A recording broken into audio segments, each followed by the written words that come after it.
What's the good word, Josh? Your boy DKB here. So quick update. Breaking news, Zach Wilson will be heading to Denver under Sean Payton's tutelage, right? From what I understand, and this was according to Ian Rappaport, among other reports, the Jets will be eating part of that $5.5 million salary for Zach Wilson. In exchange, we'll be giving Broncos pick 256 in the 7th round. We'll be getting Denver's pick 206, I believe, which is the 6th round. And I think that's about in line with what everybody expected, right? We thought maybe there's a chance Joe Douglas can fleece somebody, but it seems like a bit of a win-win from the standpoint that we were always going to end up having to eat some of the capital, but you've seen a lot of the recent reports also mentioned we're going to have to throw in a pick, and it seemed like we were going to essentially have to pay a team to get them off our hands. So to see that we at least increase our draft capital here a little bit, it's good news in my opinion, right? Zach Wilson was never going to work out as a reclamation project with the New York Jets. In my mind, at least under this specific coaching staff, we did see some increase. So for as much as Nathaniel Hackett gets crapped on, Zach Wilson still did praise him as learning the most that he's had under his in his short New York Jets tenure so far. But I will be interested and definitely following what happens with him in Denver. I don't expect him to win the starting spot by any means, but the Broncos have set themselves up nice where they don't necessarily have to take a round one guy. If you're super optimistic, I would still say if there's somebody there, they need to grab the best available quarterback.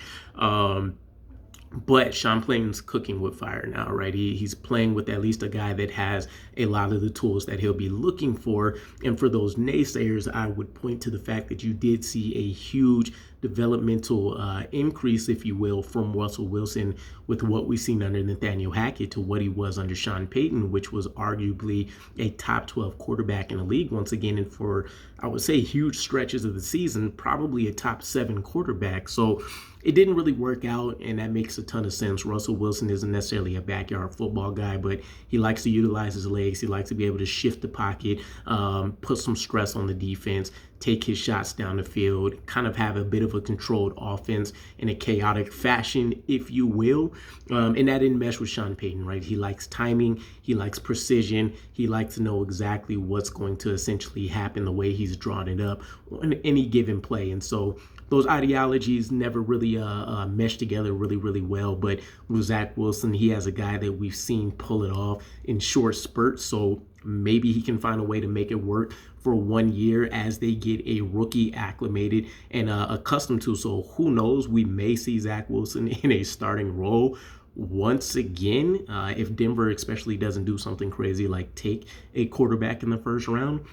But ultimately, I don't feel any particular way about this. Zach Wilson seemed like a dead dream very early on in his career with the New York Jets, with the way things went, the staff changes. Essentially, once Greg Knapp went down, everything else fell like dominoes with it, right? So disappointing. You would imagine that a organization can adjust a lot better than that.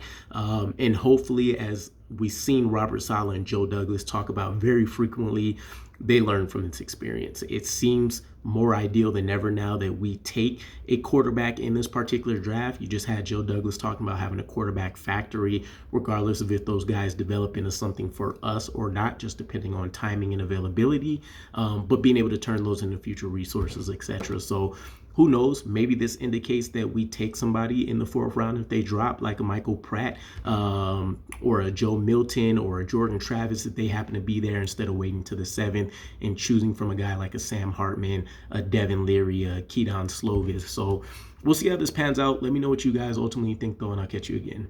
Peace.